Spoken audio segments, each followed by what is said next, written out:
pretty big numbers coming out this morning. Tell us what the personal consumption expenditures are and what the latest data tells us. Well, it tells us what's going on with income, with consumption, and inflation. And what we learned in today's report is that income, for the first time in a long time, income actually outran spending, which means basically the savings rates ticked up a little bit.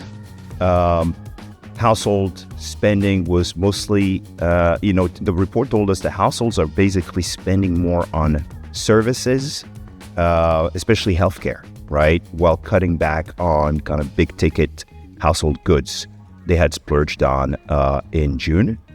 Over the past year, consumers kept spending faster than their incomes grew. So if you look at adjusted personal income adjusted for inflation, it's up just 0.5%, while spending in real terms is up above 2%.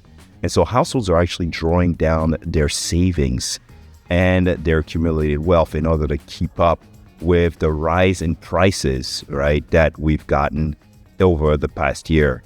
To sum it up, really, inflation up 3.3% year over year, 3.7% year over year just means that the average household is spending roughly $2,900 more per year, right, to buy the same basket of goods than they did a year ago. Well, and you said that kind of indicates they're dipping into their savings more and more. They're having to dip into their savings because the price of everything has gone up. So what does that mean for emergency funds? What does that mean for saving for a new house? What does that mean for saving to get your kid into college or other related expenditures, especially with the school year now in full swing? That's right. So incomes are barely keeping up with inflation. Interest rates are up. And so households are really feeling the pinch, right? They're feeling, you look at balance sheets and the budget, the household budget, and the households are feeling it. And so it's reflecting. I think that's why spending growth is essentially flat this month, and they're starting to pull back on spending somewhat. And so you can see it in interest rate sensitive industries. If you look at housing, for example, housing demand has pulled back significantly. You look at what builders are doing. Builders are having to rely on price cuts and incentives of all types to try to get homes sold. The number of homes sold last month was, much lower than it was a year ago. And so you're starting to see it, you're starting to see consumers just pulling back across the board. And they're just, barely keeping up with the pace of, where prices have headed. So obviously with this seeming crunch on spending by households, that's going to have an impact on the economy. What does that look like heading into the fall and heading into next year? Yeah, I think, you're going to continue to see households pull back, and they're going to continue to pull back because the prices are higher. That's exactly what, a supply shock like the one we got really means, right? An increase in surge in oil prices is going to affect not just what you pay at the pump, but the price of everything else that gets to your table. It's a tax on consumers. And so, I expect that as long as the labor market remains kind of stuck and hiring is not accelerating, you're not going to see households going out there and spending rebounding, right? You're really seeing services holding up, but everything else, goods, especially durable goods, down sharply on the month, right? With fewer people buying homes, furniture, appliances, down firmly, and so you're starting to see that decline. Housing and utilities, right, down. You're starting to see that decline. In terms of the things that are, interest rate sensitive, the things that are maybe non-essential as well, right? Consumers are not really going out there and buying those big ticket items anymore. I want to talk about kind of, the kitchen table reality in a moment. But what we're hearing here can raise some red flags for economic prospects moving forward.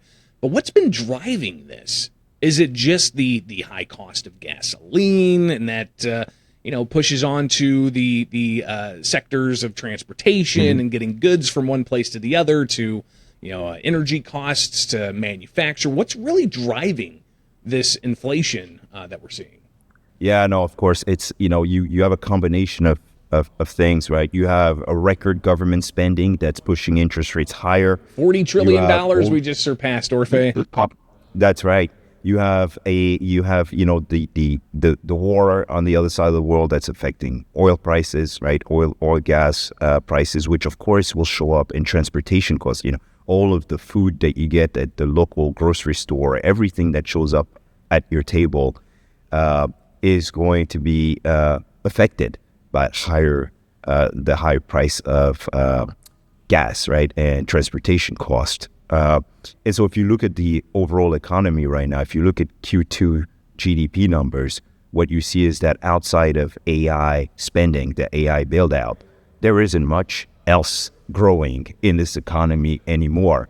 And I think that is concerning. I think that's what keeps me up at night. Unless the AI build out starts to show up in productivity numbers, you're essentially going to have employers not leading into hiring or expanding their operations, right?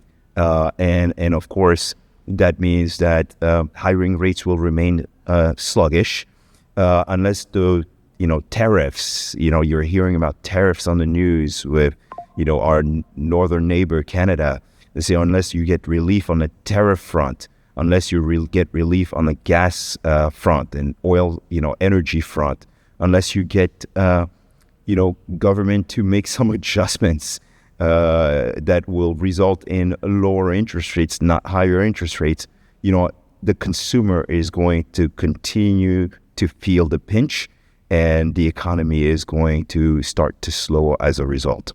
You seem to kind of lay out some advice for policymakers on what they could do to ease this economic crunch. Any other things that the everyday consumer is just trying to put food on the table, is just trying to fill up their gas tank to get to work, is just trying to ensure that their kids have some spending money while they're off at college? What kind of things should that everyday U.S. citizen be doing? Yeah, just really being cautious, being ready, adaptable, right? With the AI tools that are out there, just being always prepared for a transition. You're seeing layoffs in some sectors.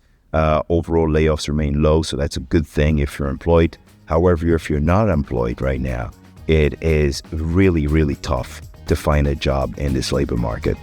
Orphe Divounguy, PhD, economist, here for Everyday Economics. Great and valuable insight, always appreciated. And if people want more of Everyday Economics, be sure to like and subscribe here with The Center Square.